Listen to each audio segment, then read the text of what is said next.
Starting things out, how many of you had a chance to read Hosea, number one? And number two, how many of you had questions about Hosea or things that were interesting to you? Okay. It is a little bit of an interesting book. Especially the very first part, you're like, what? Which we're going to talk about tonight. But I mean, was there anything specifically, other than Gomer and all of that, but is there anything specifically about Hosea that you've got questions about? Well, to me it was very confusing for the Lord to be telling him to do certain things. Mm-hmm. And then saying because of all of the activity that's adulterous and that I'm going to rain destruction on. Well, that's what we're going to be talking about tonight. So to me, I had questions that sometimes I didn't know who was talking. Yeah. Now that is something that's like, okay, is this about the Lord in Israel, or is this about Hosea and Gomer? And that is sometimes a little bit confusing. Mm-hmm. I didn't know if it was symbolic or... Well, we're going to talk about all that. We're going to get into that. All right.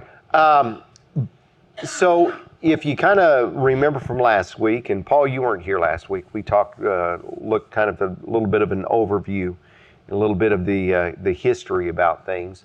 What we're talking about is the books of the minor prophets, and tonight we're on that very first one, Hosea. And, there's really not a good reason for the ordering of these. I was reading a little bit more about them, and originally they kind of put them in order as far as from the most content to the least, except Jonah was at the end. And the reason why they put Jonah at the end is because, when you look at all the books of the prophets, the book of Jonah is a little bit out of place, And so, they had that ordering, and they also had an ordering later on of, as far as maybe, what they thought of as chronological. And so they thought Hosea would have been like one of the first chronological books of the minor prophets. When we're going to look at tonight, it really wasn't. And so, but at least that's what they thought about when they were kind of assembling the books of the Bible as far as their ordering goes. They didn't assemble the books of the Bible as far as, going out and finding them. They knew they were there, and they had recognized them as being authoritative, but as far as how they're going to put them into the Bible. And as we look at Hosea, it is kind of a very interesting book. It's got a very interesting little analogy that's going on at the very beginning. But as far as the book goes, if we take a look at chapter 1 and verse number 1, it says, "The word of the Lord came to Hosea, son of Beeri, during the reigns of Uzziah, Jotham, Ahaz, and Hezekiah, kings of Judah, and during the reign of Jeroboam, son of Jehoash, king of Israel." Okay?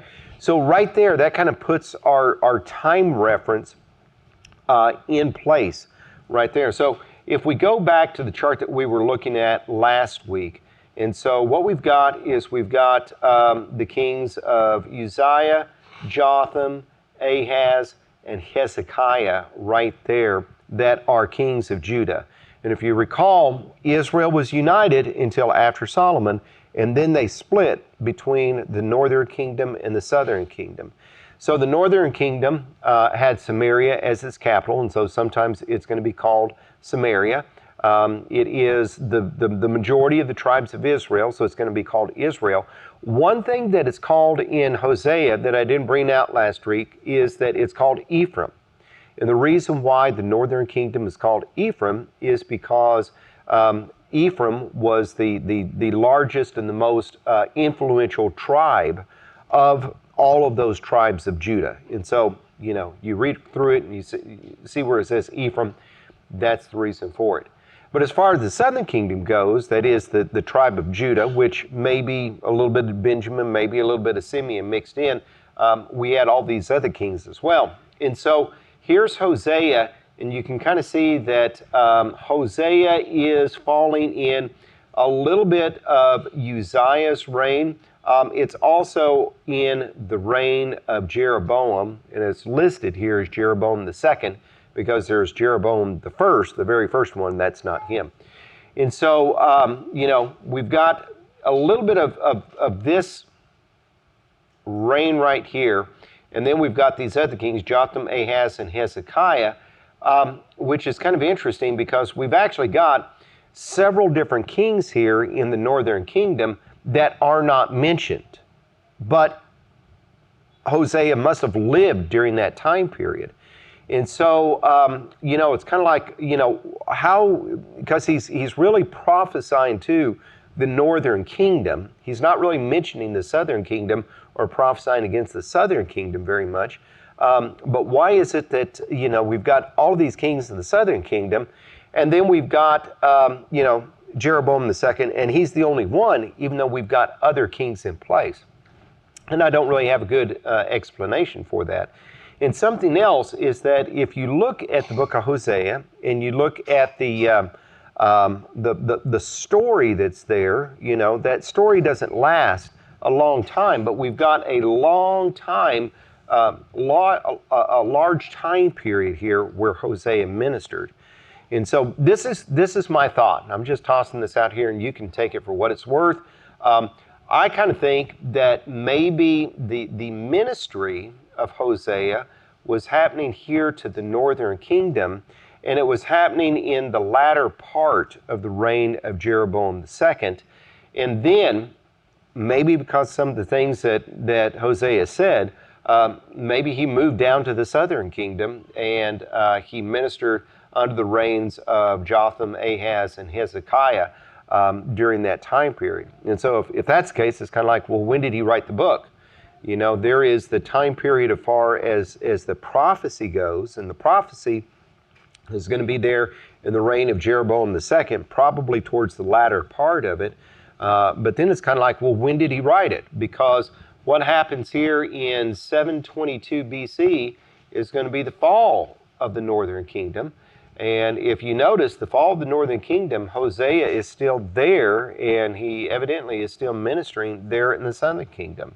And so even though this is judgments against the northern kingdom, is there anything that's written here that should be a warning for the southern kingdom as well?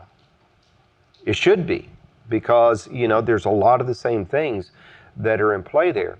I kind of think that maybe Hosea, and when we take a look at the book of Hosea, it's really not, there's two very clear distinctions as far as subject material. And so you look at chapters 1, 2, 3, and you've got, that storyline of Hosea and Gomer and everything that's going along there.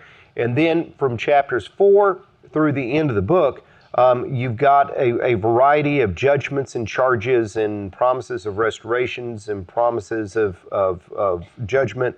And it just, is a very long litany of things. I'm not saying it's all over the place and scattered and doesn't make any sense, but I'm saying it's not something that's very well easily outlined and saying, this is what he's talking about here, this is what he's talking about here, and this is what he's talking about here. And so you got those two different divisions.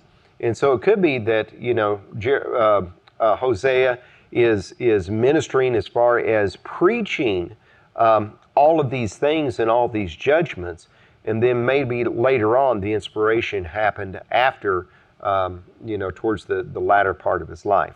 But anyway, I don't know that. I just kind of, throw that out there since, he's talking about such a long reign that's there.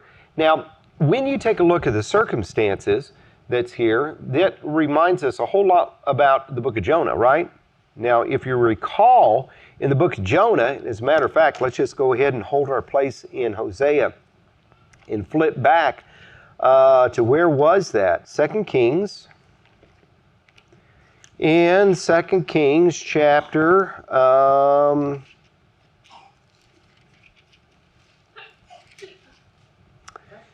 bless you, chapter 14. You remember it said that in 2 Kings chapter 14, It says, talking about Jeroboam, the son of Nebat, which he had caused Israel to commit. Verse 25 says, he, talking about Jeroboam, was the one who restored the boundaries of Israel from Labo Hamath to the sea of the Arabah in accordance with the word of the Lord, the God of Israel, spoken through his servant Jonah, son of Amittai, the prophet from Gath Hepher. Now, in verse number 26, I want you to see that it says, the Lord had seen how bitterly everyone in Israel, whether slave or free, was suffering. There was no one to help them. And since the Lord had not said he would blot out the name of Israel from under heaven, he saved them by the hand of Jeroboam, the son of Jehoash. Okay, so during this ministry of Jeroboam right here, a couple of things that are of note. First of all, he is somebody that in verse number 24 did evil in the eyes of the Lord. And so he was not a good king. He was somebody who was an idolatrous king. But yet, God had been merciful to Israel and allowed them to expand because they had been attacked from all of their enemies. And so prior to this point, Israel, the northern kingdom, was just down, shrink. And then all of a sudden with Jeroboam, they start to expand, and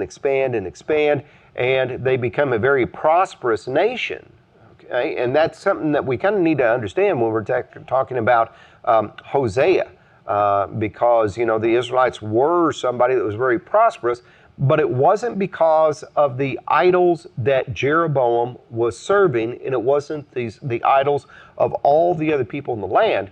It was because the Lord, and the Lord was just doing it because he had pity on them. Okay? So when we look at the circumstance of what that time period was right here at the end of the reign of Jeroboam, we can kind of see, okay, this is the people that Hosea is ministering to. This is who he's talking about. All right? Okay, so when we go back to Hosea in chapter 1, we are left with this pretty unusual part of Scripture here, and that is in verse number 2. It says, when the Lord began to speak through Hosea, the Lord said to him, go take to yourself an adulterous wife and children of unfaithfulness, because the land is guilty of the vilest adultery in departing from the Lord. So he married Gomer, the daughter of Debilam, and she conceived and bore him a son. Okay? And so here we've got Hosea, and what the Lord told him was, you go take an adulterous wife. The wife's name is Gomer. Okay?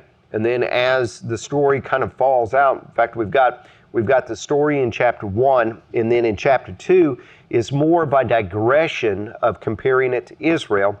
And then in chapter 3, we've got a little bit of a conclusion to what was going on in chapter 1. So chapter 1 and chapter 2 kind of mesh in together with one another. And so, when you look at this, there are some people that just are left with a lot of different questions about this. And that is, like you guys have the questions, why is it that, Hosea was instructed to go marry this woman over here?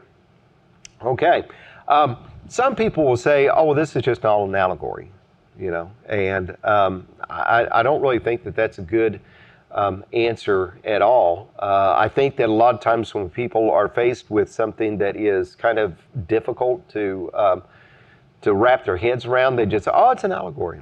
It's an allegory. It's just an allegory. You don't have to worry about it. But the problem with that is that in Scripture, you need to interpret things literally that are meant to be interpreted literally. And you need to interpret things allegorically, the things that are meant to be allegorically. Okay? So when you read through this, there isn't any indication here that this is an allegory. The only reason why people want to say that is because they don't want to face the difficult question of why is it that God told Hosea to go marry this woman who is going to be unfaithful to him. Okay? Now, some people are going to say that this Gomer's unfaithfulness happened before they were married. And when you take a look at chapter 1, you can kind of see that. And that is that he said, go take to yourself an adulterous wife and children of unfaithfulness. And so you kind of think, that here's Gomer, And she was already unfaithful. She was already an adulteress, and she was already a prostitute before Hosea came and married her. I'm not going to say that that's wrong. If that's the way you see things, then that's just simply the way that you see things. But there's also another side to it that says that Gomer was probably not like that at the very beginning of their marriage, but became like that during the marriage, okay? Because when you look and see where it says there in verse number 2, go take to yourself an adulterous wife and children of unfaithfulness. You know, when you look at that right at the beginning, you kind of think, okay, well, here is Gomer and here is her children that are from all of her affairs and prostitutions and everything like that. And Hosea is getting the whole bit of it. But when you kind of go down through here and look at the rest of the story, you kind of see that, there's some other things here, okay? And that is, here we've got Hosea, and here we've got Gomer, okay? And so, I'm sure she didn't wear a skirt like that, but you know what? It's just an easy thing. And we go on and we read, it says in verse number 4, so he married Gomer, the daughter of Diblaim, and she conceived and bore him a son. And so now we've got little Hosea right there, okay? And where it says, so he married her and she conceived, you kind of think that this son came from the two of them, right? Okay. Now we go on down and we see that the Lord said to Hosea, call him Jezreel. So this is going to be Jezreel. And, Chloe, if you're still looking for baby names, we've got some baby names going on here. Especially we got, Gomer. Of all the women in the Bible, you don't often hear the word Gomer, do you? Okay. I never think, I don't ever think of Gomer as being a woman, but that is true. But then, we've got Hosea too. All right. But we continue to read on down. And we see in verse number 6, it says, Gomer conceived again and gave birth to a daughter. And so now we've got a daughter. Here's a baby name right here. Okay. And so the baby name here is Lo Ruhamah.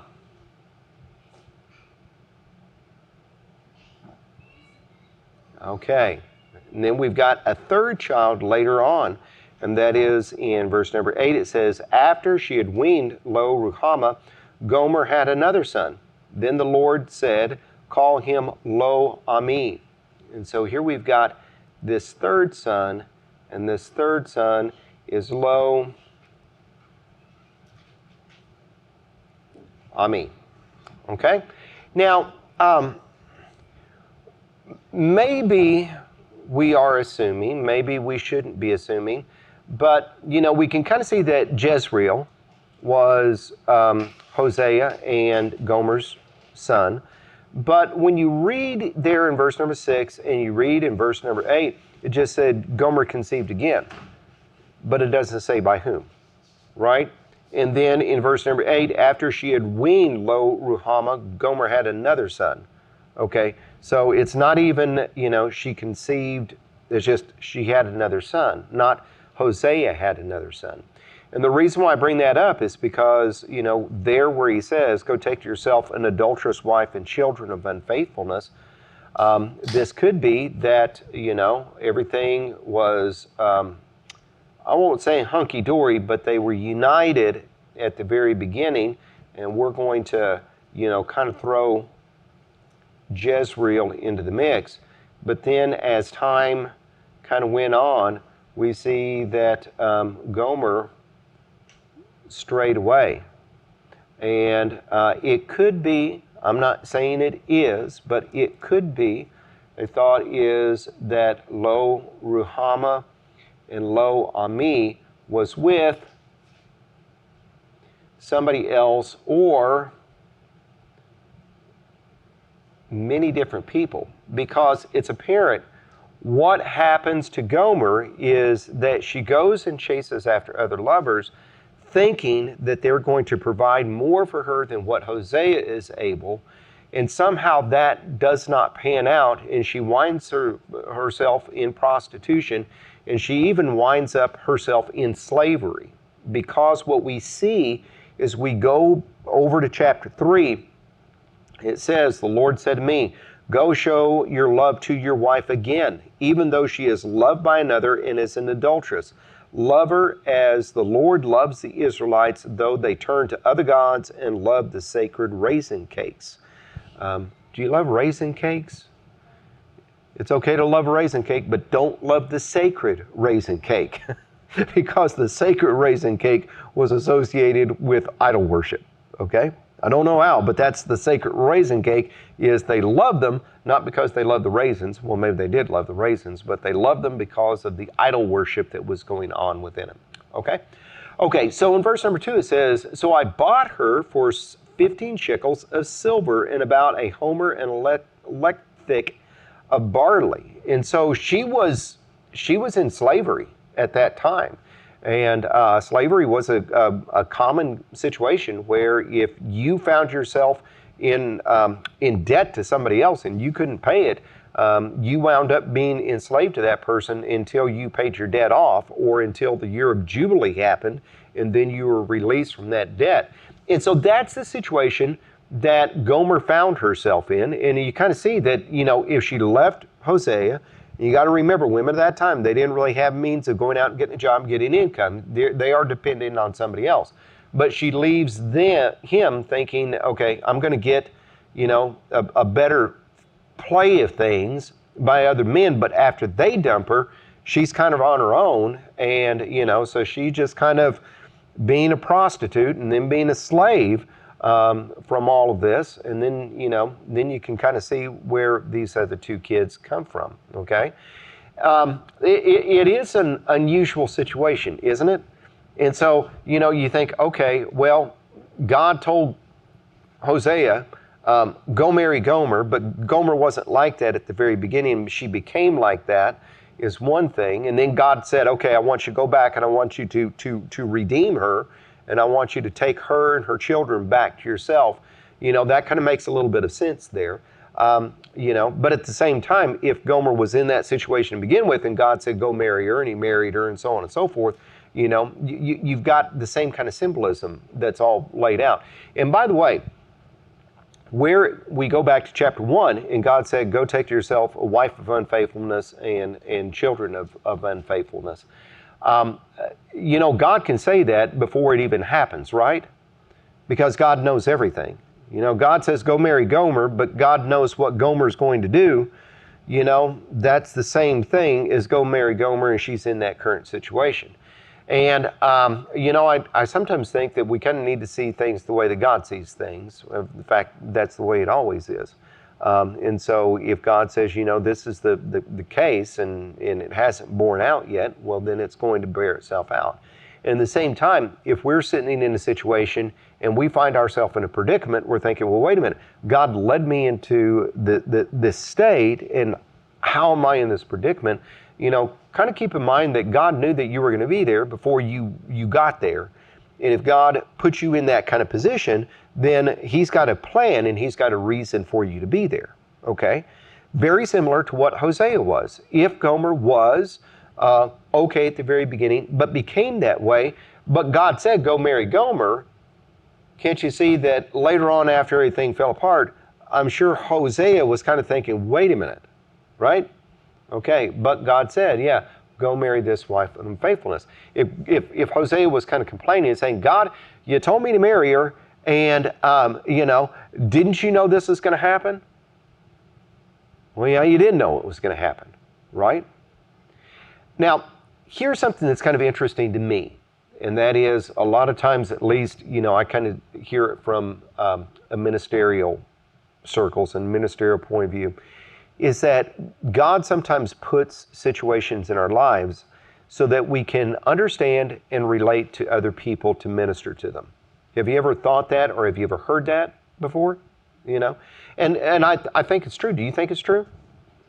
Yeah, I think so. You know, I think that the pain and the sufferings that we go through sometimes, God allows us to go through them, for our strength and our benefit, but also so that we can better understand and relate to other people. This is not Hosea. Yeah. Like a little bit different twist on that I've always related to a little bit more is maybe you're going through something so that somebody else can watch you go through it. Yes. So maybe not that you have to go out and share that experience with somebody else to like relate to them, but just somebody from the outside watching you and how you handle it. Can see your example? Yeah, absolutely. Absolutely. But that's not exactly what this is either. It is, but it isn't. And here's the thing. I started realizing it. God wanted Hosea to go through this experience, not so that Hosea could relate to other people, but Hosea could relate to God. Okay? And in relating to how God saw things and how God felt and how God was experiencing things, he then could go take that experience and relate to the Israelites, this is what God feels like. This is what God thinks. Because all of this that's going on in Hosea's life is really going to be symbolic of what the Israelites were doing with God. Okay? Now, here we've got this union between Hosea and Gomer and these kids and these, everything that's going on there, right? Okay. At the same time, here we've got, and I'm not going to draw a figure of God because, in the Old Testament, the Israelites were forbidden to draw a figure of God because he is beyond us and above us, okay? But you have God and you also have the nation of Israel that are very similar to Hosea and Gomer in terms of their relationship, okay? And that is that if you recall, and we talked about this a couple weeks ago, that God called Israel and brought them up out of Egypt and had them form that covenant with him at Mount Sinai. And you remember what he said? Exactly. I'm going to be your God. You're going to be my people if, right? If. And if you recall those 10 commandments, what was the very first commandment? I am the Lord your God who has brought you out of Egypt. You will have no other gods before me. So you see that in this covenant relationship of God and Israel, Israel is supposed to be united and supposed to be loyal to God. And if Israel goes and starts to worship other gods, then all of a sudden they are breaking their promises and they are breaking their commitments to the true and the living God. Okay? In the same way that here you've got Hosea and you've got Gomer. And Gomer going out and breaking her marital vows that she has vowed, she is being unfaithful and breaking the promises that she has made to her husband, Hosea. Okay? Now does that make sense? Okay. So now we can kind of see it a little bit more in terms of this is a reflection not on how people are supposed to see things, but on how God sees things and how God sees what the Israelites are doing. What we're going to find is we've got this word right here all the way through, not only Hosea, but we've got this scattered all the way through all the prophets, and that is adultery or adulteress. Okay? And the reason why we have this word to where God says you are committing adultery or Israel, you are playing the part of an adulteress is because of the same thing of what Gomer was doing to Hosea. She should have been there committed to her, to him, but instead she's going and she's running around with all these other men, and then she's in a desperate state and in a desperate situation. Okay? And that's exactly what we're seeing here with the nation of Israel. Now, looking at chapter 2, like I said, chapter 1 is going to be this, the historical subject matter paired with chapter 3. Okay? But in chapter 2, this is where it kind of is drawing the comparison to Israel.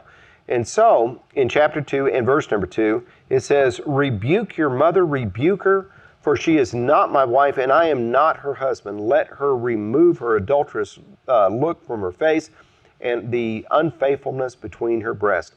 Otherwise I will strip her naked and make her as bare as the day she was born. I will make her like a desert, turn her into a parched land, and slay her with thirst. Now, are we talking about Gomer and Homer? Hosea and Gomer? No, we're talking about God and Israel. Okay? Now, there's the comparison there, but we're talking about God and Israel. Okay?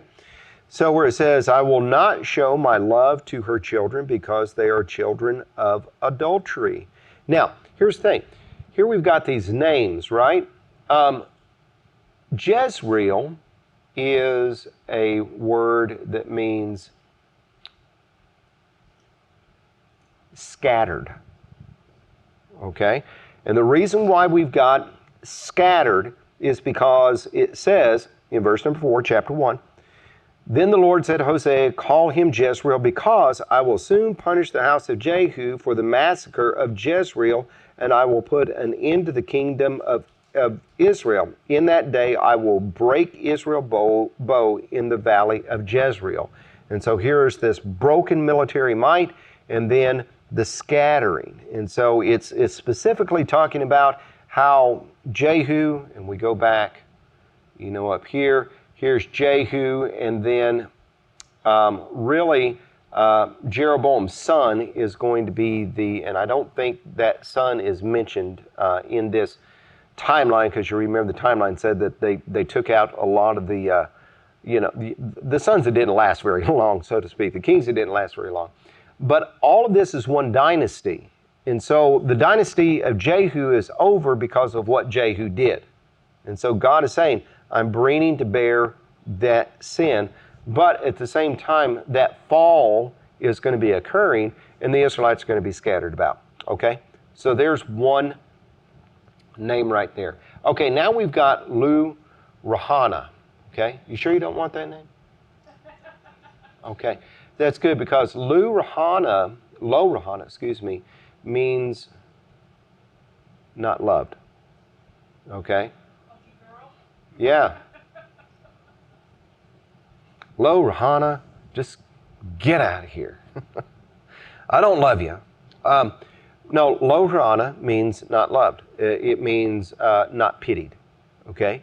So if you recall, what happened with the nation of Israel during this time period? God showed them love, and God showed them pity because everybody was attacking them and they were shrinking down, and God said, okay, not because you deserve this, but solely out of my love, I am going to take care of you. But all of a sudden, that's going to be coming to an end, isn't it? Okay? And so, okay, there's the idea about not loved. So, lo ami, if lo is not, then what is ami? Not my people. Do you remember in that covenant? I'm going to be your God, and you are going to be my people if. Okay? God's had enough of the if, right? He's been patient with them and everything like that. And it's like, okay, now, no, they're not going to be my people anymore. Okay? I'm not going to recognize them. And so here you've got this whole situation. Okay? All right. Now, is that going to be completely the way it is? Well, no. We go on down and we see in, starting in, let's see, where should we pick this up?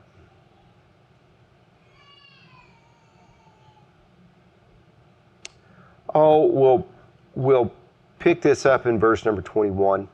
It says, in that day I will respond, declares the Lord. Now this is after, he's gonna punish them. As a matter of fact, what they're doing is that you read through chapter 2, you see that the Israelites are saying, we need to go back to the Lord. We've got the oil and the wine, we've got all the produce of the land.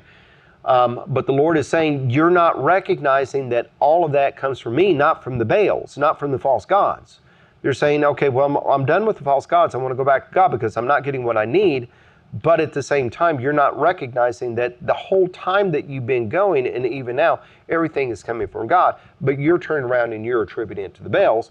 And so because of that reason, God's going to say, I'm going to take it all away from you. You know, it's going to be a barren, desolate wasteland. But then after that barren, desolate wasteland, then the Lord's going to come and he's going to talk nicely to you, and that things are going to be restored back, and that they are going to come and they're going to start to patch things up. And so then he says, in that day I will respond, declares the Lord. I will respond to the skies, and they will respond to the earth. The earth will respond to the grain and the new wine and the oil, and they will respond to Jezreel. And so now all of a sudden we've got all this scattering, we've got all this destruction that's there, but God's going to bring it all back, and God's going to start to bless them again. Okay? Now, you remember what Jezreel said, or what Jezreel meant. Scattered, right? Okay, but look at verse number 23. I will plant her for myself in the land. And so instead of scattered, what do we've got? Planting, right? And then it says, I will show my love to the one called not my loved one. And so here we've got lo, ruhama, not loved. No, God is loving, okay? I will say to those called not my people, you are my people, and they will say, you are my God.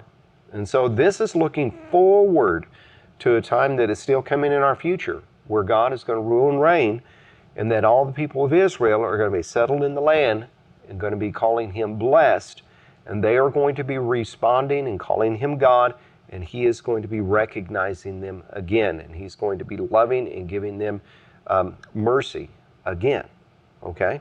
And so when we kind of look at that and say, oh, okay, now we see more in terms of everything coming full circle. And then we go into chapter 3.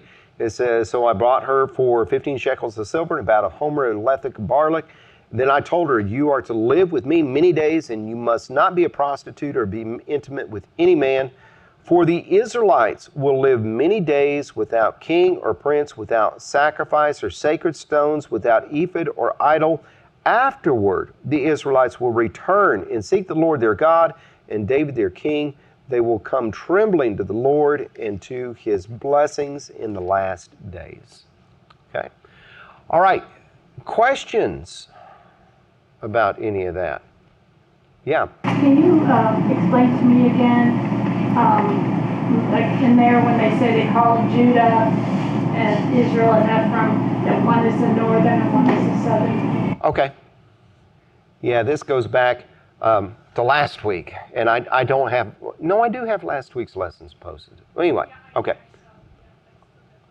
Yeah, so we've got, this United Kingdom right here in this time period. David saw Solomon. And then after that, we've got the 10 northern tribes of Israel going and selecting Jeroboam the first to be their king. Okay? Now, Rehoboam is Solomon's son, and because of his foolishness, the way that he treated, that's the reason why they went over to Jeroboam, even though it really was a prophecy of God to do it. But now you've got another kingdom, and that is the kingdom of Judah, which is the southern part. Right. And so Judah is, since the capital is Jerusalem, it's going to be called that. Samaria is eventually going to be called, is going to be its capital. And Ephraim is, one too many loops on that, Ephraim was the largest of those tribes. And so sometimes when you're reading, and you see this in Hosea, and you read Ephraim, it's really talking about that northern kingdom. Does that clear it up? Okay. Yeah. Then when we start with Hosea, what time period is that again? It's going to be right here. And so we're looking at a little bit before here, 750 BC. And the fall is going to happen in 722 BC.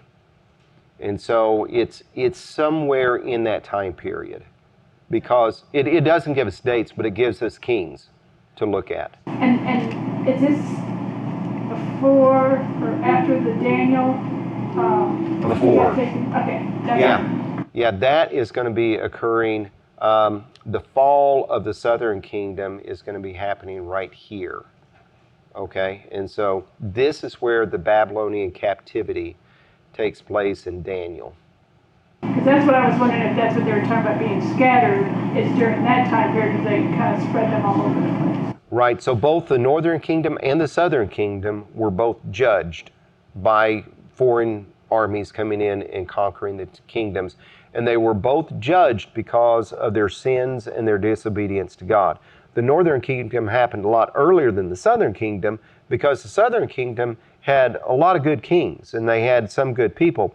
Northern kingdom is just all a messed up mess blah, in there. And so that's why the southern or the northern kingdom fell first in 722 BC. And then you've got 586 BC. So you're talking about roughly, 125 years plus later that this happens to the southern kingdom. Which you would think that the people of the southern kingdom wake up and go, hey, wait a minute. I see what happened up there. I better shape up. And they did shape up with Hezekiah. I mean, Hezekiah was a good king. His son was not so good. But his grandson was good.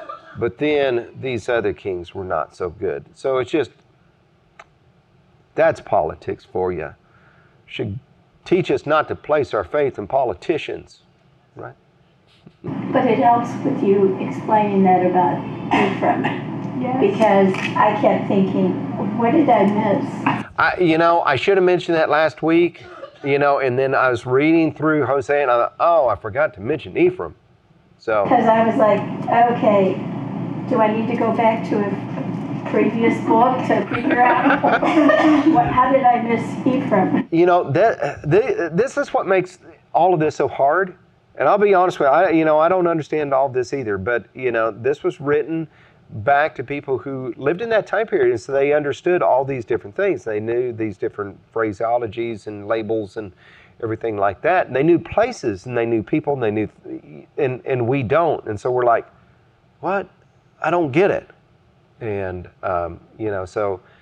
sometimes it just takes, a little bit of chipping and whittling away at it. But that's Ephraim.